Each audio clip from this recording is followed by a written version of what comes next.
ఆస్తిపాస్తులు కలిగిన ఒంటరి మహిళను ఎరవేసి ప్రేమ అంటూ నమ్మించి తర్వాత పెళ్లి చేసుకొని నిండా ముంచేశాడు. సుమారు ₹1,00,00,000 అమ్మాయి ఆస్తిని హరించడమే కాకుండా ఆమెపై తప్పుడు కేసులు పెట్టి శారీరకంగా, మానసికంగా కూడా హింసలకు గురిచేశాడు. అంతేకాకుండా ప్రైవేట్ సమయంలో ఆమె యొక్క నగ్న చిత్రాలను తీసి వాటిని సోషల్ మీడియాలో పెడతానంటూ బెదిరించాడు. అటువంటి సైకోని పోలీసులు అరెస్ట్ చేసి కటకటాల వెనక్కైతే పంపించారు. అయితే ఆ మహిళ మాత్రం తనకు, తన బిడ్డలకు న్యాయం చేయాలంటూ న్యాయ పోరాటం చేస్తుంది. అయితే అసలు ఇంతకు అక్కడ ఏం జరిగింది, ఏంటి అనేది ఆ బాధిత మహిళను అడిగి తెలుసుకునే ప్రయత్నం చేద్దాం. మనతో పాటు ఆ బాధిత మహిళ కూడా ఉన్నారు.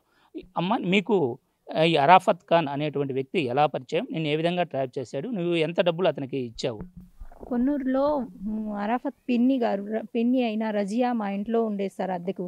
తను అప్పికట్లలో ఎలక్ట్రీషియన్‌గా పనిచేస్తూ వస్తా పోతూ ఉండేవాడు సార్. అలాగా ఈ రజియా కూతురు షర్మిలాకి ఈ అరాఫత్ చెల్లెలు సార్ తను. ఆయనకి నా దగ్గర ఉన్న ప్రాపర్టీస్ గానీ, డబ్బుల గురించి అన్నీ తెలిసి వీళ్ళందరూ నన్ను కలిసి ట్రాప్ చేశారు సార్. అయితే ఈ ట్రాప్ చేసిన క్రమంలో మీకు ఎన్ని రోజుల క్రిందట మీకు వివాహం జరిగింది? వివాహం జరిగిన తర్వాత నువ్వు అతనికి ఎంత డబ్బులు ఇచ్చావు? ఎలా ఇచ్చావు? నాకు అంటే ఇప్పుడు వివాహం 2023లో వివాహమైంది సార్ మాకు. 2023లో వివాహం అందరి సమక్షంలోనే వివాహమైంది సార్. అయితే వివాహం అయిన తర్వాత మరి అతనికి డబ్బులు ఇవ్వడానికి ప్రధాన కారణం ఏంటమ్మా? అంటే తను సాధారణ ఎలక్ట్రీషియన్‌గా పనిచేసేవాడు సార్. ఇంకా మనకంటూ ఒక బిజినెస్ ఉండాలని చెప్పేసి అరాఫత్ వాళ్ళ అన్నయ్య రియాసత్ నన్ను మాట్లాడి మనకు మా ఎక్స్‌ప్రెస్ బిజీలో నేను వెండర్‌గా చేస్తున్నానమ్మా.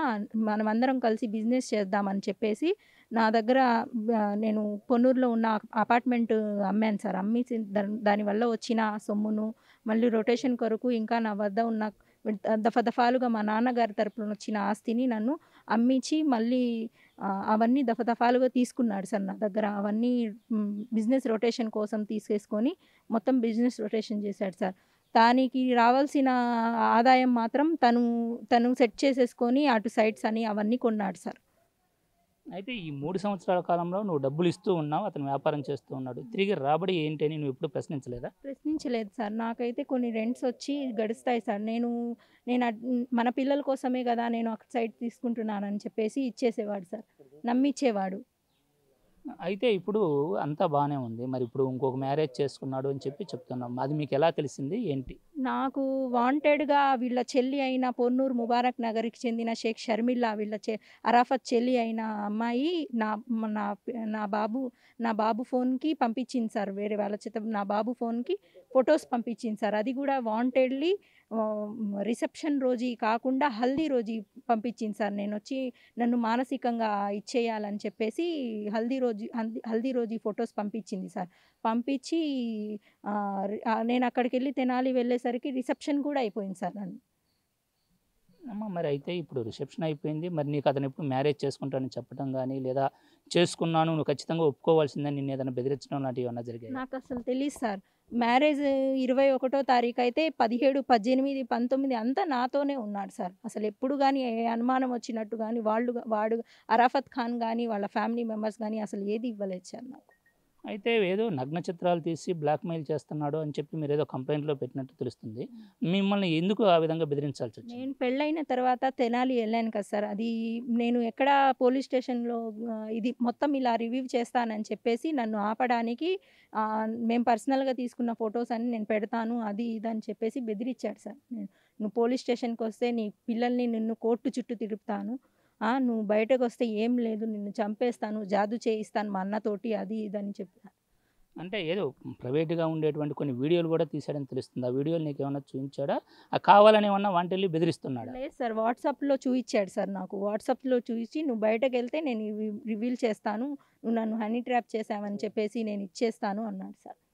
మరి ఇప్పుడైతే అక్కడ తెనాలిలో ఏమన్నా కేసు లాంటిది పెట్టావా? లేదా ఇక్కడ ఒంగోలులోనే కేసు పెట్టావా? ఒంగోలు మా టూ టౌన్‌లో పెట్టాను సార్. డీఎస్పీ గారిని కలిసాను సార్. శ్రీనివాస్ సార్ గారు మొత్తం విన్నారు. నీకు న్యాయం చేస్తానని చెప్పారు. ఒంగోలు టూ టౌన్ సీఐ మేడా శ్రీనివాస్ గారికి అప్పగిచ్చారు సార్ నా కేసు. అప్పగించిన తర్వాత మేడా శ్రీనివాసరావు గారు ఎస్ఐ పున్నారావు గారు చాలా వర్కౌట్ చేసి వీళ్ళందరూ అప్‌స్కాన్‌లో ఉన్న ఇద్దరిని పట్టుకొచ్చారు సార్. ఇమ్రాన్ అను అరాఫత్‌ని పట్టుకొనొచ్చారు సార్. పట్టుకొని వచ్చి మిగతా నలుగురు అప్‌స్కాన్‌లో ఉన్నారు సార్. ఈ ఈ నలుగురిని కూడా పట్టించుకొని కఠిన చర్యలు తీసుకోవాల్సిందిగా కోరుచున్నాను సార్ పోలీస్ అయితే వాళ్ళని. ఇప్పుడు వాళ్ళకి శిక్షలు పడితే నువ్వు సాటిస్ఫైడా? నీ డబ్బులు ఇటువంటివి కూడా నువ్వు కోరుకుంటున్నావా?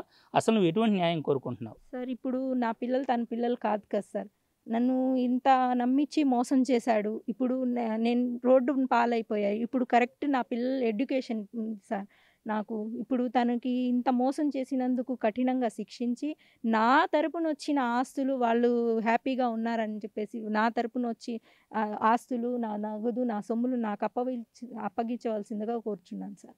మరి పెద్ద మనుషులు ఇటువంటివి మాట్లాడటం గానీ, మీకు సంబంధించిన నగదు ఇప్పిస్తానని గానీ ఎవరన్నా రావడం జరిగిందా? మీ నాన్నగారు మీకు ఎవరైనా వెనక బంధువులు లాంటి వాళ్ళు ఎవరైనా ఉన్నారా? మా నాన్నగారు లేరు సార్. నాకెవ్వరు లేరని వాంటెడ్‌గా చేశారు సార్ ఇది మొత్తము. అందరూ కలిసి చేశారు సార్ వాళ్ళ కుటుంబ సభ్యులు మొత్తము. ఎవ్వరు రాలేదు సార్. ఎవ్వరు రాలేదు. వస్తారని చూసినా, వెయిట్ చేసినా ఎవ్వరు రాలేదు సార్.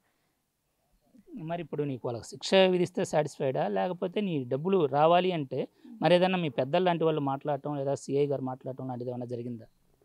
సీఎం మాట్లాడినా ఒప్పుకోలేదు సార్. ఎవరు ఎలా ఏది చేసినా ఒప్పుకోలేదు. తనకి రిమాండ్ పెట్టేశారు సార్. హ్మ్. హ్మ్. మరి ఇప్పుడు నువ్వు పోరాటం చేస్తున్నావు. నీ నగదు నీకు కావాలని. నువ్వు ఈ పోరాటం ఎలా చేయాలనుకుంటున్నావు? ఏంటి అసలు నువ్వేం కోరుకుంటున్నావు? నీ కంప్లెయింట్‌లో మొత్తం వివరాల్లో ఏమి నీ డబ్బులు కావాలి? ఎట్లా అవి వస్తాయి? ఏంది? లేదా మరేదన్నా విషయం గానీ ఏమైనా నీకు భరోసా కల్పించే విషయాలు ఎవరైనా చెప్పడం జరిగిందా?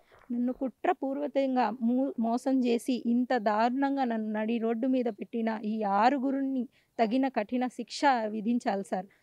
అసలు ఇలాంటి వాళ్ళు మళ్ళీ ఇది రాకూడదు సార్. వీళ్ళ ఫ్యామిలీలో మళ్ళీ పుట్టకూడదు ఇలాంటి వాళ్ళు. వాంటెడ్‌గా నన్ను ఇచ్చేసి చేశారు. నా పిల్లల్ని రోడ్డు పాలు చేశారు సార్. వీళ్ళందరినీ రిమాండ్‌కి ఇద్దరు దొరికారు సార్. ఇంకా నలుగురున్నారు. వీళ్ళందరినీ కూడా రిమాండ్‌కి పంపించి నాయి నా నా నా తరపున వాళ్ళకొచ్చిన ఆస్తుల్ని, నగదుల్ని నాకు అప్పగించాల్సిందిగా కోరుతున్నాను సార్. ఇది బాధిత మహిళ చెప్తున్న విషయం ఏంటంటే తన తల్లిదండ్రుల నుంచి వచ్చినటువంటి ఆస్తులు కావచ్చు, లేదా మొదటి భర్త భరణం ద్వారా వచ్చిన ఆస్తులు కావచ్చు, మొత్తం కూడా సుమారు ₹1,00,00,000 పైగా నమ్మించి మోసం చేయడమే కాకుండా ఆస్తులను తన ఆస్తులుగా కూడా రాయించుకున్నట్లు తెలుస్తుంది.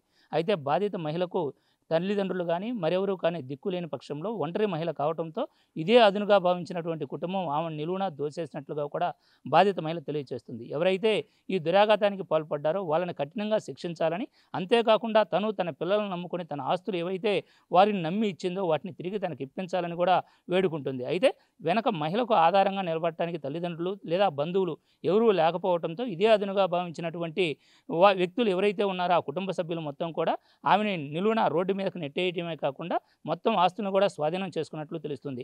అయితే పోలీసులు కలుగజేసుకొని వారికి అందులో 6 ముద్దాయిలు ఉంటే అందులో ఇద్దరినైతే ఇప్పటికీ అదుపులోకి తీసుకొని కోర్టుకైతే ప్రవేశపెట్టారు. వారికి 15 రోజుల రిమాండ్ కూడా విధించడం జరిగింది. కానీ వారిని శిక్షించడం ఎంత ముఖ్యమో బాధిత మహిళ మోసపోయినటువంటి సొమ్మును తిరిగి ఇవ్వడం కూడా అంతే ముఖ్యమని బాధిత మహిళ కోరుతుంది. తన పిల్లలు ముగ్గురు ఎవరైతే ఉన్నారో వారంతా చదువుల్లో ఉన్నారని, వారి చదువుల కోసం తనకు ఆ డబ్బులు చాలా అవసరమని కూడా బాధిత మహిళ తెలియజేస్తుంది. నేడు పిల్లల బుక్స్ కొనడానికి కూడా డబ్బులు లేని దీనస్థితిలో ఉన్న తనని ఆదుకొని తన డబ్బులు ఏవైతే ఉన్నాయో తిరిగి ఇప్పించి తన కుటుంబాన్ని నిలబెట్టాలని కూడా బాధిత మహిళ వేడుకుంటున్న పరిస్థితి మనం ఇక్కడ చూడొచ్చు. వీడియో జర్నలిస్ట్ చంటితో శ్రీనివాస్, బిగ్ టీవీ.